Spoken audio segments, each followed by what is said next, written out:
Welcome to 1,000 Tiny Steps. I'm Barb Higgins, and in this podcast, I'll share personal stories of great joy and tragedy and the steps that brought me there. I have become adept at tracing them backward to find the origin of an event, good or bad, that has affected my life. I have gone from being on top of the world with Division I All-American success to being unable to get out of bed with the grief of losing a child, and everything in between. I am painfully honest, which can make people uncomfortable, but discomfort brings growth, and oftentimes, tragedy brings joy. So, tie, buckle, slip on, or lace up your shoes, and join me as we begin our 1,000 Tiny Steps. Hey everybody, Barb Higgins here, beginning the first episode of Season 6 and episode number 54. I have a different bookshelf behind me now. I have a different reality. I've had my little yellow room. I've had being in front of the Molly D tree. I've been in my office. And now here I am in my new office. So I'm sort of renting some space in Virginia's house while they're in England. And so I record my podcast here now, and I don't have to worry about somebody coming in. So behind me are all these wonderful books. If you can see me, it's Hugh's bookshelf. I'm in his office right now. So I've added some touches of Molly, picture of her from the National Museum in DC, a little girl named Mary who looks just like Molly. And then Gracie and Molly in a play. They were in Bugsy Malone together. And then a picture of Molly about a month before she died. That's a hard one for me to look at sometimes. And then two things down below, I have this beautiful sunflower picture with a dragonfly in it, painted by the lovely, lovely Elaine Emerson, who worked at the allergy place that I used to take Gracie to for allergy shots. And her son is Zach, wonderful Zach, the coach. And then Molly's saying her quote, her Instagram bio from right before she died. I'm going to slowly add, maybe make this into a bit more of a Molly B podcast recording area. But I've just brought these things over with me now. It's nice. This house exists in a neighborhood that didn't exist when I was growing up. And when I was little, this was all woods. And there's a stream right down the road. And Suzanne Ward and I would spend hours, and Anna Fine and Cindy Pendleton and Deb Resnikoff. There's so many people that lived up in this neighborhood. Well, in the neighborhood on the other side of the stream, we would play in these woods all the time. And Suzanne and I would walk the stream. We would just walk up the stream. You know, sometimes we'd bring books and read. Sometimes we'd play games. We were white stag and running deer. We had names. And the fork in the stream that we spent most of our time is right outside the window of this room. It's amazing to me. When I stand there, I can close my eyes and I'm right back where I was all those years ago, which is sort of a nice place for me to start this season because I'm going way back into my life and recalling some earlier times, high school and college primarily. And initially, I thought I would just start with high school, but when I was at Concord High, it started in 10th grade. And really, high school, for the most part, starts in 9th grade. However, back in the olden days when I was growing up, middle schools were called junior high schools, and they were typically 7th, 8th, and 9th. And then you went to high schools for 10th, 11th, and 12th. They were all this way. Most high schools in New Hampshire were not 4-year high schools. They were 3-year high schools. It's interesting. It's an interesting change now. Middle schools are really either 5 through 8 or 6 through 8, and then high schools are all 4 years. And the other sort of tie into this is it's back to school time now. It's September. This will come out on the 13th, and you know, kids are back to school. And so back to school time is incredibly difficult because Molly never got to go back. All I do is think about what she might be doing and all the back to school days that, you know, I used to think all the back to school days that she missed, but she isn't missing them. She's not here. She doesn't miss it.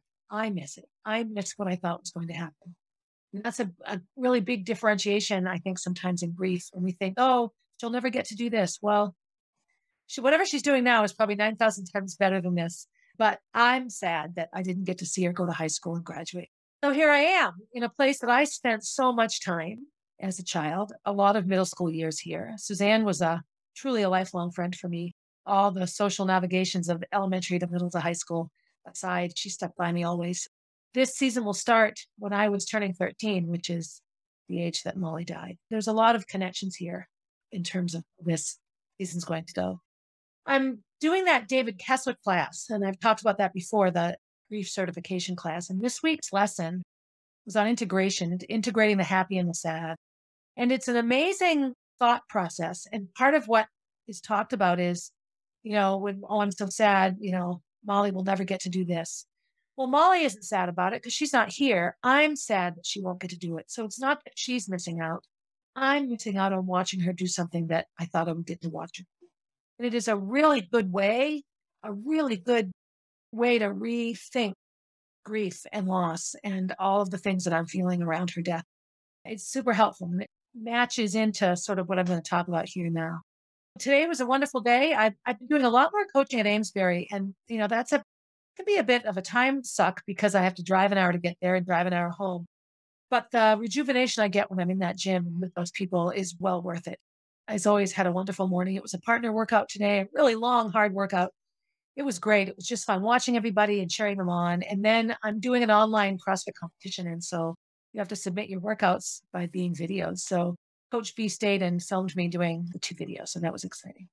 Another really good thing that's coming today, which is the 3rd of September, is Gracie's coming home from her 2-week cruise. So I've missed her a ton, so I'm excited to see her. And the timing of her return is pretty good because Kenny's mother, who's 95 or 96, I'm not quite sure, but she's been just living and living and hanging on and just bemoaning the fact that everyone she ever knew is in heaven already. And why is she still alive? And come to find out, some of the medicine that she was taking was just really keeping her alive. And if she stops taking the medicine, then she doesn't necessarily have to stay alive. She has refused medication and is really slowly starting to deteriorate physically. She had a stroke, so she can't talk right now, but she can hear things and she can squeeze hands and respond that way. So Kenny is flying to Florida to spend some days with his sister Bobby and his mom, which is absolutely necessary. So I'm a bit panic stricken that I find ways to get everything done I want to get done, but I'll make it work. That's what I'm going to do. So that's where I am starting off on all this. As that when I left the house to come here, my mom was playing with Jack. Jack, he loves to read books with her. Oh, he has a whole little routine. Kenny's making a big crock pot meal, so I don't have to cook for a few days. That's sort of where I am right now. It is what it is. It's where I am. This next season, as I said, I was going to start with high school. But when I look at everything that I've talked about and the logical breaks in my life and the logical chunks of time, to talk about high school, I really have to talk about middle school because for my middle school experience, my Runlet junior high school experience, that was 7th, 8th, and 9th grade. And so I can't really talk about high school and omit the other 2 years of that building where I was in school. So this opening episode of season 6, a bit around middle school life for me. And what I'm hoping, other than just regaling you with stories of my middle school years, big deal. It was, 40 years ago. No, more than that. Long time ago, 45 years ago. I want to have you think for a minute about your own middle school experiences. From newborn to like 2, babies, or newborn to 1, babies grow at an exponentially ridiculous rate. They go from these teeny tiny little 5-pound babies to, 25-pound babies in a year, and they grow and change so much. And that's why they sleep so much. It's physically exhausting. The other major growth time, both physically and mentally, is adolescence. You go from a little girl or a little boy to an adult, and that process takes longer than a year. It's, adolescence, the teen years. But so many things happen. Your bodies change and your brains change. And of course, again, sleep is of the essence, and your circadian rhythms are different. People will sleep anytime, any place.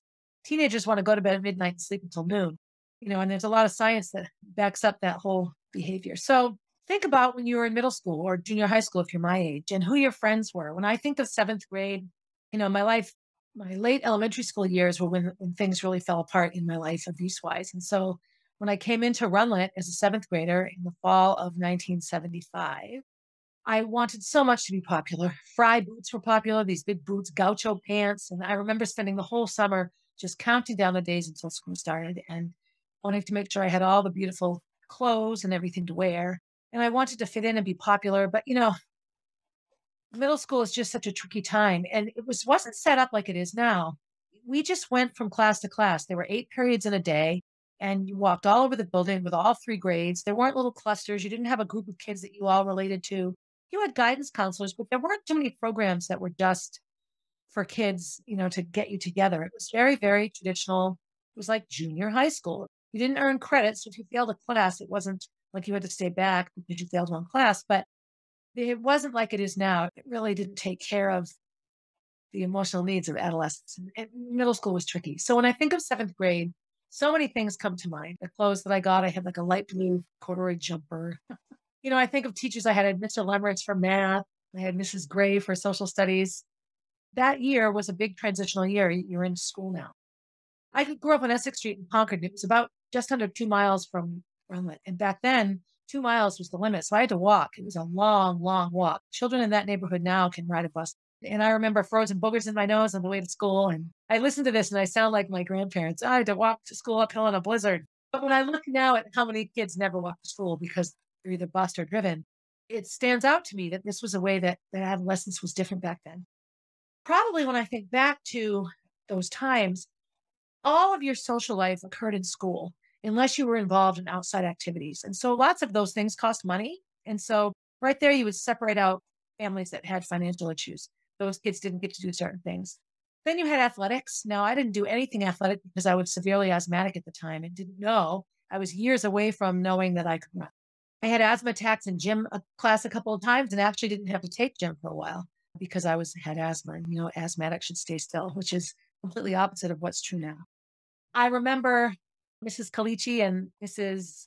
Van Vliet, I believe, for home ec, cooking and sewing. These are things that I think all kids learn everything now. But it was just, I just felt grown up. How this connects. So I was 12 in seventh grade, as was Molly. She turned 13 at the end of seventh grade. And I know that at that time, you just start to feel like you're on your way to being an adult. You're on your way to growing up. That's how I felt. I was excited. I wanted to be grown up. Molly's last conversations were this very thing. She was so ahead of me socially. When I think of seventh grade, as normal as it could be, I was still at the hands of my abuser. And so that was, difficult for me because, still had to live that sort of scary life. And I never knew what was going to happen next and who might go away and who might show up to stay and what might or might not happen. And so you live a life of vigilance. And I would say seventh grade was that way for me. I was also getting to the point. So let me be clear about sexual abuse as a child. It's wrong because it feels wrong. But, when I was growing up, in the 70s late 60s, early 70s as a child, there was none of this stuff was on TV. TV was like 3 local stations. There were like 13 total channels. The amount of information that is at our fingertips now, the push of a button, is astounding. And you can find anything out, but it wasn't this way. And I remember a hairstyle that was going out of style right around seventh grade was a shag. It's called the shag, and it's long in the back. And so it was like a precursor to the mullet, I think. But then they went out of style, and it was time now to get a new hairstyle. And Dorothy Hamill had been this amazing figure skater in the 76 Winter Olympics. And so I wanted the Hamill camel. That was what the haircut was called. And I had really curly hair, so it wasn't the right cut for me. But this was a big thing for me. I remember feeling strongly about it. And I was at Peter's hair salon, and I was reading True Story, these magazines that, I didn't have a phone to play on, years away from being invented. And there was a story in there about a girl that had been abused by a relative. And it blew my mind because all of a sudden it dawned on me that what was happening to me was actually illegal, was not supposed to be happening. At that point, so well trained and groomed to just be quiet that I didn't know what to do about it. And I remember sitting in the chair and I just got really sweaty. The stylist was like, "Are you okay?" And I'm like, "I just don't feel good for a minute." And I went to the bathroom and I shook. I didn't know what to do with the information, but it started to dawn on me that, I was 12. I was getting into be a teenager. My body was going to start changing more than it already was at that time. And so I knew the time had come that I maybe needed to say something, and I just didn't know how to do it. And that was probably in like the spring of seventh grade, late winter, early spring. The summer after seventh grade, summer between seventh and eighth, I turned 13 at the end of July. That was the time that things finally sort of came together in such a way that I could let my mother know what was happening to me. And I left her a note, went on vacation. I went to Pittsburgh, New Hampshire, way up north, and stayed on one of the Connecticut lakes in this really beautiful place with cabins. And I was with Grandma's Butterfield and Grandpa Max and Big Aunt Connie and Aunt Michelle, all my mother's sort of side of the family. And my mom was home with Jonathan and Johanna, and Rick was home, and my dad. And so I left my mother a note, and I wrote it and left it in her little basket of scarves. And days went by, days went by. And I thought, oh no, she's read the note and she doesn't believe me, or she's read the note, she hates me. When you start to think about what you've been told will happen if you open your mouth. And so I just was paralyzed with fear. And so we went, it was 1976. And so we went to Montreal for a day trip and looked at the Olympic Stadium. The Olympics were over, and it was such a big touristy thing. Going to Montreal, listening to all that French, this big underground mall. It was an amazing day. And it was a very traumatic day because at that point, I believe my grandmother somehow found out, you go to a payphone, you make a call to check on people.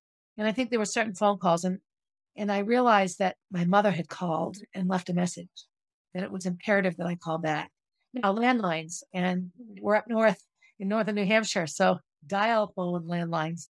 Got very scared, didn't know what to do in it. So I didn't want to go back. And my grandparents were just befuddled with my panic and my behavior because I don't think anyone knew what the phone calls were about. So we got back. My big aunt Connie, I call her Big Aunt Connie because little Aunt Connie is my other aunt. So Big Aunt Connie was my great great aunt, and little Aunt Connie, named after her, was my auntie. We have Big Jimmy, Little Jimmy, Big Aunt Connie, Little Aunt Connie. So that's how we do double names in my family. I got back and she was there and nobody else was around. And I think it was probably on purpose at that point. She said, "You need to go talk to your mother. And then when you're done, I would love to talk to you." So I went and called my mother back. She completely believed me completely, and cried and cried and cried, and wanted me to know that she had suffered similar abuse. She made clear who it was and who it wasn't that had, abused her. And I don't know how that made me feel at the time. Confused, maybe. I mean, made me feel like she understood how I felt. What stands out to me about that is that when I went back to the little cabin after the phone call, my big aunt Connie, who was so reserved and so proper, pulled me into her lap and gave me this big hug. And I'm sitting in her lap, which was bizarre because we didn't have that type of physical, familiarity. And she just told me, "What happened to you has nothing to do with you. It is not your fault. And when you're feeling terrible, say it to yourself." I never forgot it. And I've actually given that advice to children that are in tough places. That family I was talking about, the older child, really was struggling. And I remember saying to that child, "This has nothing to do with you. Just remember that." But I remember, and my big auntie said, "You've taken enough showers since the last time that happened to you that all that skin is gone. It's a different body now."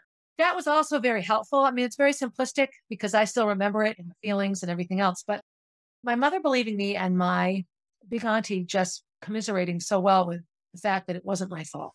I'm not the bad guy. The bad guy is the person that did that to me, and that I'm not the bad guy was super helpful. And so the other piece was when we went back home, my friend Suzanne, I didn't want to go home. I didn't want to see my family. I just didn't want to see anybody. And so I stayed at my friend Suzanne's for a couple of nights. And so I think my mother must have told her mother because Harriet was super flexible and let me stay over 2 nights in a row, which wasn't as common then as it is now. And so Suzanne had twin beds in her room, and so sleepovers were easy. And so she asked me, what's wrong? Because she knew something wasn't right. And so she's the first person I told other than my mother. She climbed in bed with me and hugged me. I cried. Actually, it was a pretty amazing interchange between two 13-year-old girls because Suzanne and I, it was a different time. TV shows were different. Everything was just more innocent, or at least outwardly innocent. We didn't have access to things that weren't innocent. And so that was the end of the summer of 1976. And then I went into eighth grade. And that's where I had some significant health issues. My asthma got way worse. I don't recall consciously not wanting to eat, but I became very, very thin. Eating made me very anxious. I don't like being hungry. So I don't remember like staying hungry, but I do know that there were a handful of times when I would be in the hospital and I felt safe in the hospital and I didn't want to be let out and taken home. I would eat. Nope, I can't eat. And I would go days without eating. I look back on that now. We look at sexual abuse has two extremes. Oftentimes, physically, the victims become very anorexic and thin, or eat and eat and eat and try to hide behind a big giant body because you're safe in that body and nobody's going to want to touch you or hurt you because who'd want to? The things that our minds do and tell us to do, it's pretty profound. So eighth grade for me was a turning point. It was a big shift. I suddenly now wanted to be more involved in things. I was still in seventh grade. I had plenty of activities. I had church choir and I had youth group at church, and I played the violin and I was in the orchestra and I sang in the chorus at Runlet. I was very, very busy. I was in the play, The Wizard of Oz. I was Toto. I was involved, but still living that life of vigilance. And so I had a sense of freedom in eighth grade because the pressure was off, or so I thought. I had sort of a renewed sense of urgency to sort of fit in and get popular. I also started gymnastics at that time. So I was never a good gymnast, I'll tell you right now. I started with gymnastics lessons and I did them at the YMCA, which is where you did gymnastics when I was growing up. So all through eighth grade, I did gymnastics and I met some amazing people in gymnastics, which was a lot of fun. I have a big list of them here. I think of Jennifer Peterson. Jennifer was in a family with, I think, 6 kids, and she lost her sister. It was eighth grade summer for her. So her sister had just gotten her license and was driving and had an accident and died in a car accident, Amy. And I remember how life-changing that was for Jen. How could it not be? Going to the funeral and Ode to Joy was played as she walked in. And that was it was not my first. I lost Maura. But again, the funerals happened and then everyone just disappeared. Annie Lederer, So Annie Lederer lived in St. Paul's. Her dad, Richard Lederer, is the father. He was a teacher at St. Paul's School. And he's written a couple of books, and he had a big public, talk show circuit, not talk show, but he would go and do presentations on his books. He loved the English language. And whenever he came to speak, I would always recite poetry from memory because it impressed him so much. And Annie, his daughter, was one of those kids that was like 5 feet tall in first grade. And so people would assume she was older than she was. She was so young inside.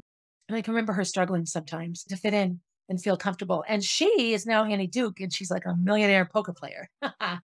I met Annie Twaddell then. Annie lived in Hopkinton. Her sister Karen works in the Concord School District, so I've seen her forever and ever. Annie lives in New Zealand now, I believe, or maybe Australia, down under somewhere. We were unbelievably good friends. Ended up going to Bishop Brady High School. I was at St. Paul's, but she lived in Hopkinton. And she was another one that was incredibly supportive of me through all of my issues around my life and everything. So at this time, my parents also divorced. So now it was my mother and the 4 kids living in the house on Essex Street where I grew up, and my father moved out. We kept this a secret from my grandmother for some reason, my dad's mother. I just think that times were different. No one said anything, but divorces were printed in the newspaper then. Like every week, it was who was admitted to the hospital, who was discharged from the hospital, who got married. It was just bizarre. All that stuff was in the local paper. So my grandmother read about the divorce in the paper. Let me say, she was not happy and screaming and yelling. And I just had to sit there and smile and make believe that, everything was fine. That was an interesting year. And I spent a lot of time during 8th grade with Annie, and I just got very involved with my gymnastics friends. After those few months of gymnastics lessons, this was also the year that I took tennis lessons once a week. And at the end of the year, the tennis pro was like, nope, here, Sharon, have your money back. She's never going to play tennis. Roy Weddleton, what a guy. In that 8th grade year, I was processing the fact that I was no longer going to be abused, and I was trying to reclaim a sense of normalcy. I was trying to be the Barb I thought I should be. And nowadays, we just know so much more clearly that you just have to be the Barb that you are. What would have benefited me back then was the freedom to be what I needed to be as I processed what had happened to me. And my mother tried to get me to go to therapy, and I didn't find anyone I liked very much. So that was a tricky piece of that year. Sally Zach. So Schlelly, hi Schlelly. Sally, I met at gymnastics camp, and she lived in North Conway. So I met Sally the following year, the summer after 8th grade. She came down to gymnastics camp. She stayed the whole summer, as did I. I was going to go for 2 weeks, and then I stayed 3, 4, 5. My mother came and was like a room mother, so she could get some free weeks for me. It was amazing when I think of how much money we didn't have. And there's my mother trying to, be a single mother. And she brings little Jonathan and Johanna up there, and she has a room with bunk beds, and she spends the week in Pembroke at the camp. It was up on the hill, beautiful on Center Road. Sally came to camp, and Sally and I have been lifelong friends. We had a number of years where we didn't speak. She lives in Alaska. We're just far apart. But her sister Karen is a theater director, and she directed Bye Bye Birdie, which was Molly's last play. And her sister Susan is just, connected to the family as well.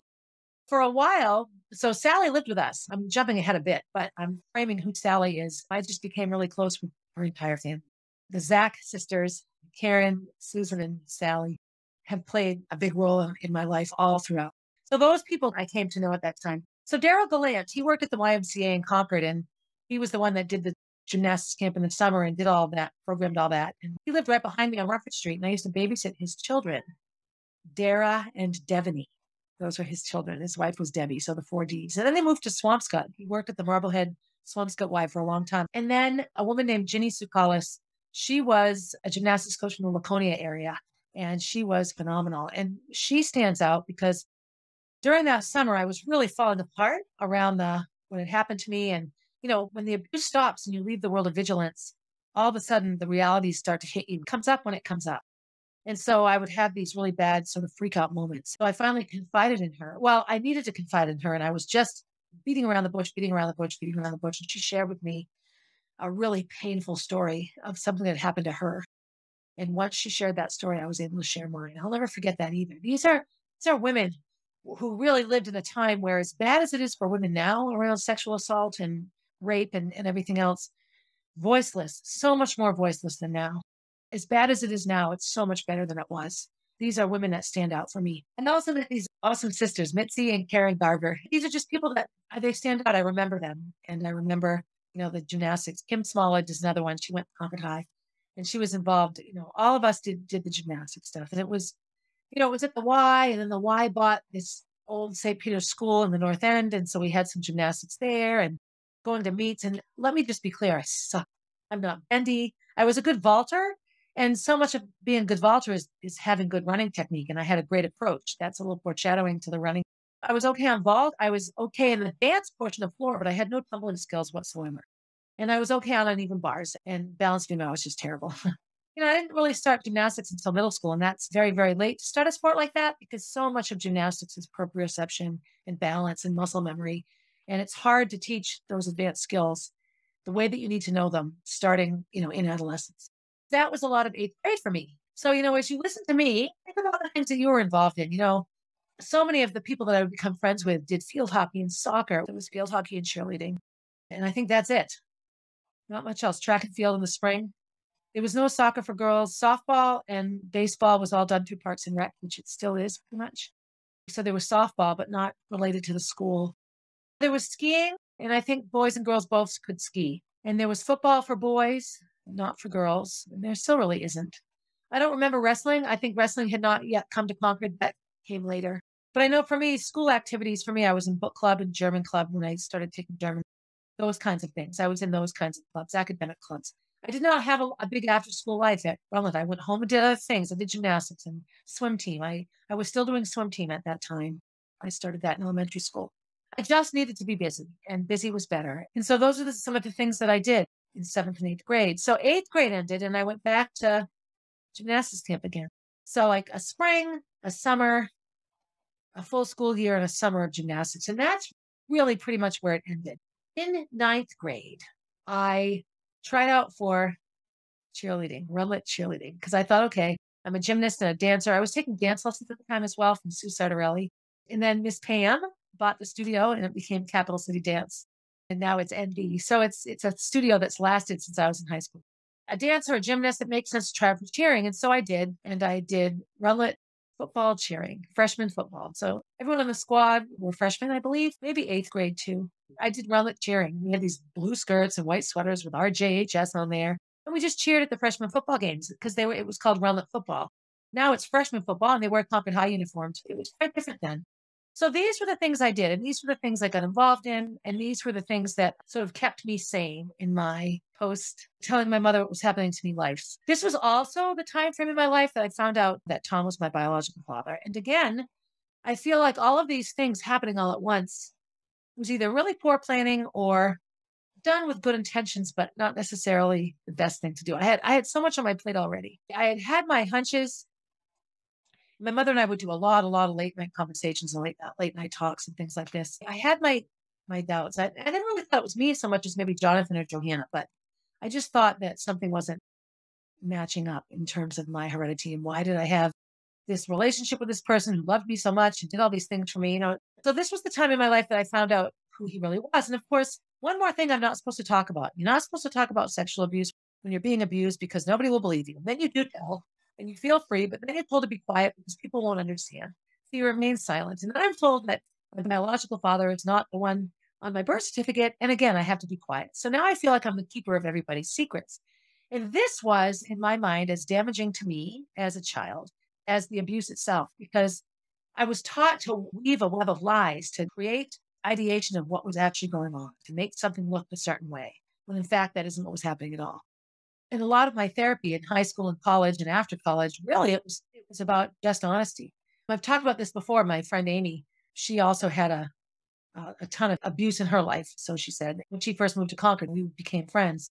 We just confided in each other so much. And she's the one that decided that since I had once been a liar, I would always be a liar. I bring these things up because they come up. I know it doesn't really follow the story, but what is so common with people like me is that we get accused of wanting to seek out drama. We get accused of being compulsive liars. We get accused of doing and saying things that we didn't do and say because we become easy prey for people who are drawn to people like me.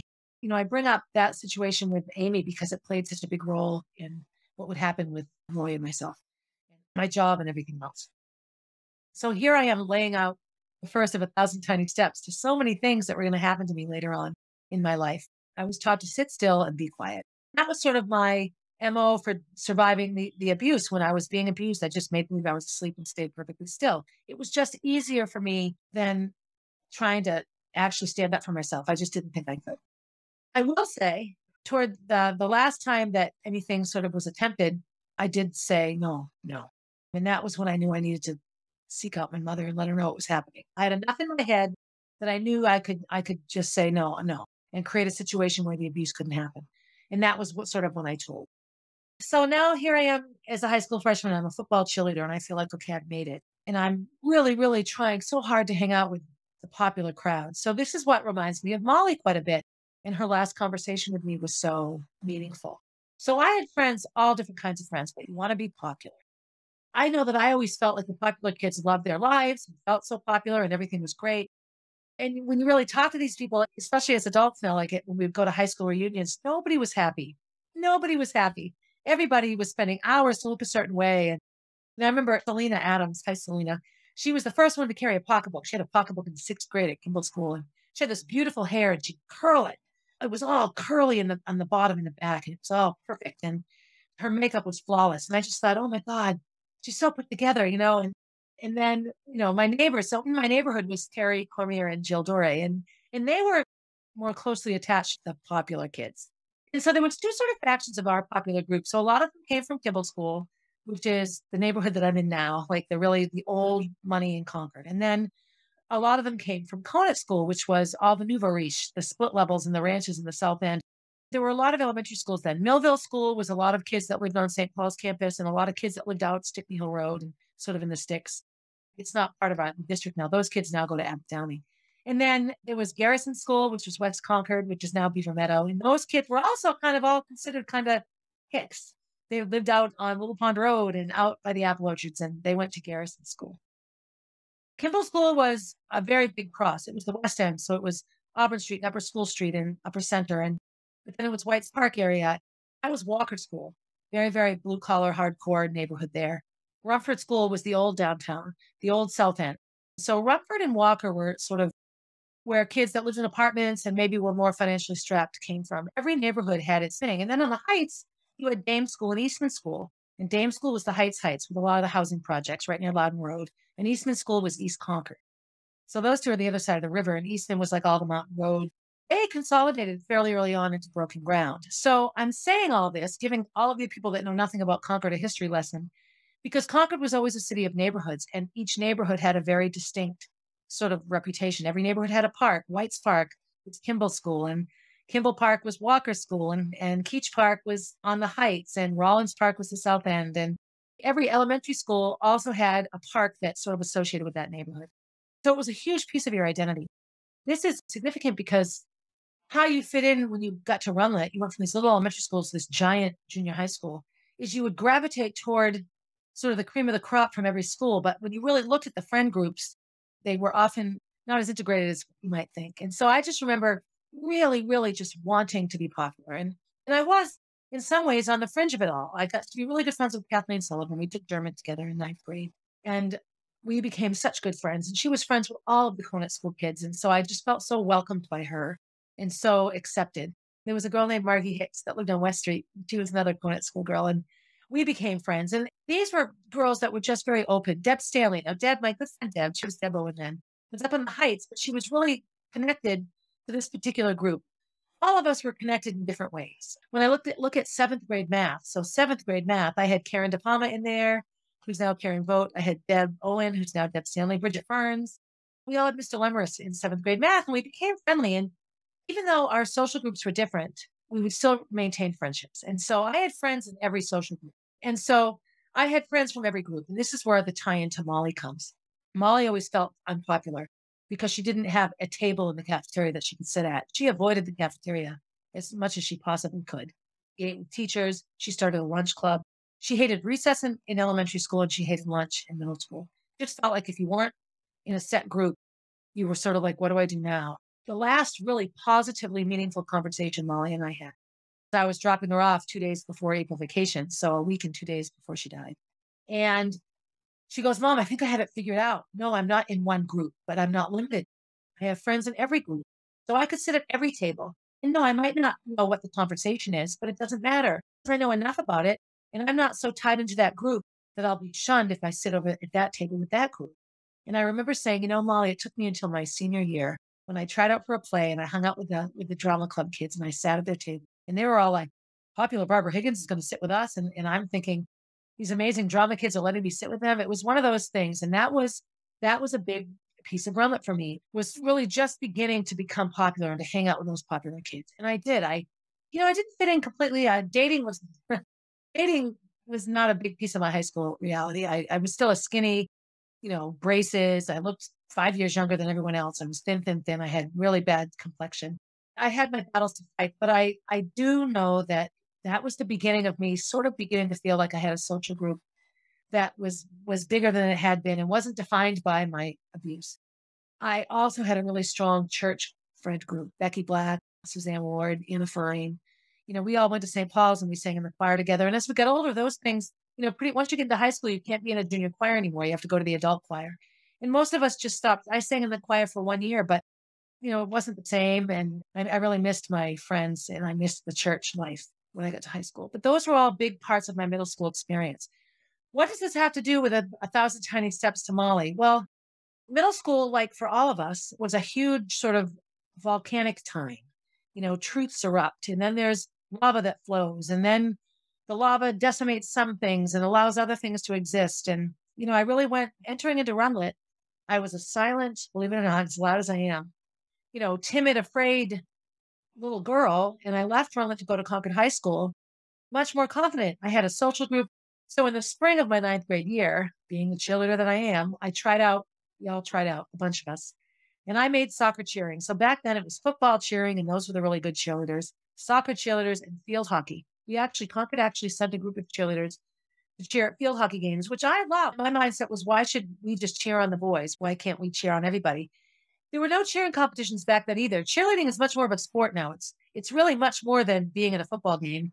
And being at a football game is to get the crowd going, but it's also a chance to practice routines that you will use in your competitions. And those cheering competitions are intense. It's dance, it's gymnastics, it's, pyramids of people. It's amazing. It's amazing what those girls and boys do. I made soccer cheering. Kathleen, as a freshman, made football cheering, and she was so, so utterly blown away by the fact that she made it. And I remember we went to Friendly's. We went out. We were in her sister Diane's car, I think. And we were so excited. We were just screaming as loud as we could and went and got ice cream. And we were so excited. And it was spring. We went by the Kiwanis Trade Fair. It must have been mid-May when these tryouts happened, or late May. And so that was really, junior high school for me. The summer after ninth grade, I went for my second year of gymnastics camp. And I did not continue gymnastics. I didn't continue, but I had summer of 77 and summer of 78 gymnastics camp. And I loved camp. In the summer of 78 is when Grease came out. And so when you stayed over the weekend, all the campers went home except a handful of kids that were maybe staying 2 weeks. And so weekends were fun. There were all these different activities. And we got taken to the movie theater to watch Grease, which I love. That was an exciting time. We went out for ice cream after at that little ice cream place in Concord. And that was a chunk of my life that when I look at, sort of what continues and how things evolved when I went to high school, certain things come to mind. Being allowed to speak and with all that's going on with Roe v. Wade, I know I bring that up all the time, but women having a right to vocalize and to not be subservient to the men that are either good to them or bad. Humanity's a bird, and each wing has to be equally as strong, or the bird can't fly. And it was very different back then. That was a time that I began to find my voice. I still hated my body. I loved being busy. I got cross-country skis for Christmas that year, and Suzanne and I skied. Oh, we skied Christmas Day. We skied and skied and skied all through these woods here, which is what's amazing. I remember coming out on the road. There's a dirt road up here, and I couldn't believe that this is where we were. It's amazing, these memories. I had the transformation anybody would have in middle school, but along with the normal, oh, I'm getting boobs. My boobs aren't as big as everyone else's, and I don't have my period yet, and everyone else does. And all of that. I had all of the abuse going on and the fallout of that. In ninth grade, my parents had sort of worked out their problems and got me married. And I was mixed. I never really was like oppositional. And I'm like, you know what? I'm not going to your stupid wedding. And I stayed at Annie Twardell's house. And she has cats. And I wheezed and wheezed. And there were no inhalers back then. I'd go outside and then my wheezing would calm down because I wasn't near the cats. And I'd go back in and wheeze some more. And that was an intense year. But I look at ninth grade as truly getting ready for high school and knowing inside that I was going to be okay. Having no idea what awaited me in high school. So I was a real late bloomer. Another thing that happened to me in my time at Rowlett was, everyone wants to get their period. When I coached cross country for years, this happened when I was in high school. We'd name our period. So I didn't get my period until like middle of ninth grade. Most of my friends had had it forever. I think me and Jen Peterson were the last two. Sorry, Jen. Now it's like, oh, thank God, you want to have your period all that time. But we would name them. So you wouldn't have to say, I'm having my period. You could say, Susie's visiting. And my period was always named Sybil because it made me really cranky. And there was a book called Sybil about a woman with multi-personality disorder. And so that was another big shift for me, in middle school or junior high school was that. I had some amazing teachers in junior high school, amazing experiences with those teachers. I had some that really checked in with me and knew who I was. Barbara Howell was a math teacher, and she was just a teacher that could explain it in a way I understood. I hated math. It was just so hard for me to wrap my head around. And I think it's because I just couldn't focus. And so that was wonderful. Bob Cowan was my ninth grade English teacher. Fantastic. I sat at a table with Shelley Minarson, and I think Deb Stanley. I think we sat at a table together in ninth grade English. And I remember that really well. That was when I met Frau Crocker and began learning German. I think it was like it is for all of you listening, that you really start to take those steps into like adulthood and all of that. I had my first kiss in middle school as well, or junior high school age.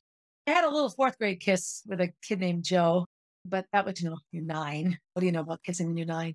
And then there was that whole reality. When you come from a life of sexual abuse, it all seems bizarre and makes no sense.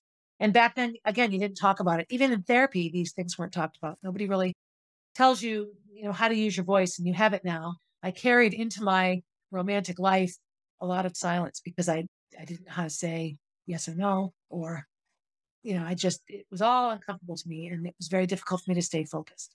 That's been a lifetime struggle. My transition from Kimball School to Concord High School, 10th grade, and that would be sort of a next big turn for me. Having spent my life as an educator, having gone through so many things and been an ear and a shoulder for many, many people around the things that they've gone through, I can say that my feelings around these years are that we need to have the perfect balance of giving our children space and being there for them. That we don't need to be up inside their business. We don't need to helicopter parent. We don't need to get over control. I know when we get scared as parents, or at least me as a mother, I don't want to overparent and over control. In my situation, I often feel that I was told to be quiet when I should have been able to speak, and that I spoke when maybe I shouldn't have. There was no guidance, and there was no one to really sit and talk to me clearly about what had happened to me and how I could carry it with me in a healthy way. I can't undo it. In that book, The Body Keeps the Score, so much resonated with me because of the abuse, and you want to erase it, forget about it. And really, that's what we were taught back then. Like, okay, it's over, move on. Well, yes, it is over. Yes, we do need to move on, and we can't erase it. And it happened. If we're only supposed to talk about the good things that happened, that makes no sense, because the bad things that happened to us also happened. They're part of the fabric of our story. And it was difficult for me often to talk about these things. I had a terrible, horrible, wonderful, yucky, just as it should have been experience in middle school. And it set me up for what would become a very different reality by the time I graduated high school. So it's these little 3-year increments. Junior high was 3 years, 7th, 8th, and 9th. When I was growing up as well, Bo came to Concord High School, but not until 10th grade. So Bo Memorial School had a 9th grade. So I have all these Bo friends that I didn't meet until 10th grade. That was another sort of exciting aspect of going up to Concord High. The other nice piece is a much shorter walk to school.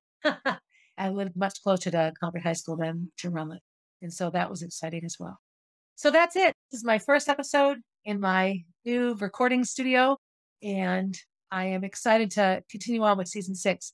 As always, I'll try to tie things into Molly, because I'm looking at so many of the things that occurred, decisions I've made in my life as an adult that really relate to how I was taught to make decisions. One positive thing I have to bring up is I don't have a family that I spent a ton of time with, but holidays and summers was a lot of family time. And I have wonderful cousins and aunts and uncles that are my age.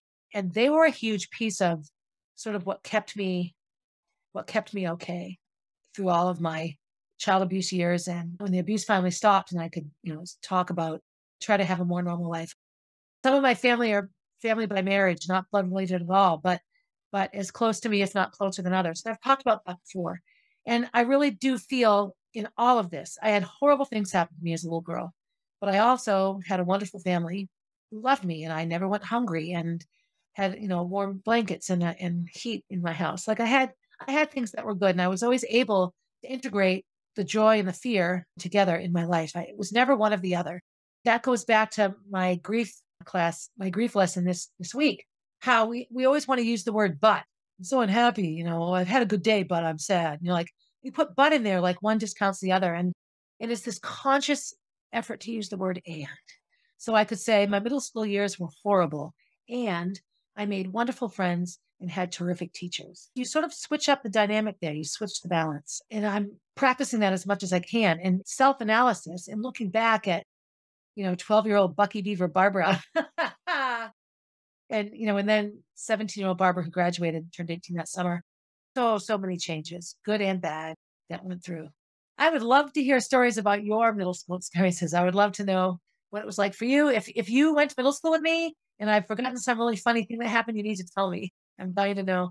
If you're younger, Gracie's age or whatever, I know middle school is different. Social life for us was, there weren't even malls yet. Like, let's ponder this. The Mall of New Hampshire wasn't built until I was in high school. Our social life occurred, we went downtown or down street, we called it. So you had money and stores were open late on Friday nights. Thursday nights, they were open late in Manchester on Elm Street. And Friday night, they were open late in Concord. And you went downtown and you walked up and down the street. You went into all the stores. You went the week. So the Puritan, a little Puritan restaurant in Concord, or Friendly's, and you had ice cream. Then you went to Howdy's and got a hamburger. Like, we went downtown. That was our social life in terms of like going out. We played in the park. KK put a picture of a merry-go-round. Oh my God, these metal merry-go-rounds. You could push those things so fast. They spun so fast you'd fly off. Kids went to the hospital all the time to get stitches on those things. We went to the park at 8 in the morning and came home at 8 at night. And there was no parental supervision. There were park instructors, playground leaders, lifeguards. There were adults in the park. But really, we were there with a bag lunch and a towel, no sunscreen, money for the ice cream truck. And we spent the day there. Our social lives were all in person. Talking on the phone was something that was a much bigger adolescent piece. Remember, they got this really long phone cord. So our phone was in the kitchen, but the phone cord reached to the front hall. It reached to the TV room couch. It reached the living room couch. It's hilarious. This big, giant, long phone cord, because talking on the phone was the only way you could really communicate with somebody that didn't live it. And then you wrote letters. The house were huge. And one thing I remember vividly from this time is you write a letter and you address it, mail it, walk to the mailbox and put it in. Then you have to wait. You have to wait the few days it takes to get to its destination. You have to wait for the person to read it, write back, and mail back. That was always fun, running to the mailbox to see what came. And I guess that's like opening an email box now. What do I have today? There's flyers, junk mail, right? Some of it's not any different than it is now. And then the other piece was just information. You had the news at night. There was 6 o'clock news and the 11 o'clock news. Then the TVs went off. So you had your local news, and then they would give you some national news. And we were very willing to believe the newscasters. I think it was much less politicized then. But my life wasn't inundated with a barrage of information in real time. If there was a war going on, like the Vietnam War, I read about it in the newspaper each day, or I watched it on the news. It wasn't constant updates. The updates came as quickly as they could be given, but oftentimes that was flying information in an airplane from one place to another. It wasn't like it is now. There was no TV cameras filming things in those wars. We had Vietnam and the wars of my childhood. We also, without the social media, that external pressure didn't exist. You got magazines, the Sears catalog came, and that's where your Christmas list came from, all the toys. And you'd look in the catalogs to see what clothes were stylish. And then you would go and try to find those clothes in the stores downtown. I know that I spent a lot more time reading than kids do now. Go to the library on Friday nights, especially if the weather report was bad. And I would check out like 5 books. And I remember the librarians like, Barbara, you should check out so many books. But I didn't know if I'd be able to get back to the library anytime during the weekend. I often spent a lot of time watching Jonathan and Johanna. But I never quite knew when I would be able to get back. And the library was downtown right near Kimball School. And certain days of the week, I could walk home by the library and drop off the books. And I would oftentimes wake up on a Saturday and read. That's how I learned about World War II. One of my very favorite books was called Summer of My German Soldier.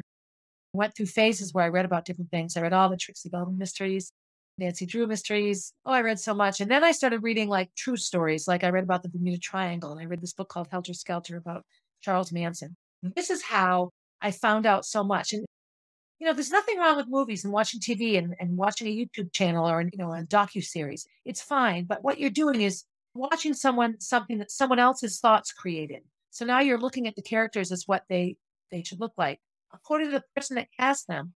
The best part about reading is the invisible pictures that you paint in your head. And reading was a huge escape for me. Not surprisingly, I wasn't able to do much reading after Molly died, no focus. And I haven't read as much. But when I do read, I tend to sit down and read a book cover to cover. Once I'm in the story, I'm invested and I'm in. So it's difficult for me sometimes to read like 20 minutes a night. I want to keep going. but I read so much. I was just an avid reader. That was a bit different. I belonged to a book club at school, and we talked about the great books discussion group. And I don't even know if they have book clubs anymore. Social book clubs where you bring your wine and your yummies and you talk about a book you're reading, but it's a much more of a social event. I loved reading. And Molly and Gracie, one of my favorite pictures of Molly is she's just on the couch, one leg crossed over the other, with a book in her hand and reading. There weren't big gathering places for tons of kids. There were dances at the community center, and Concord High School had dances, and Runlet had dances. I remember in seventh grade, I got asked to a dance. I was so excited when I was getting ready. The boy called up and said he couldn't go, and I was heartbroken. Cried and cried and cried and cried and cried.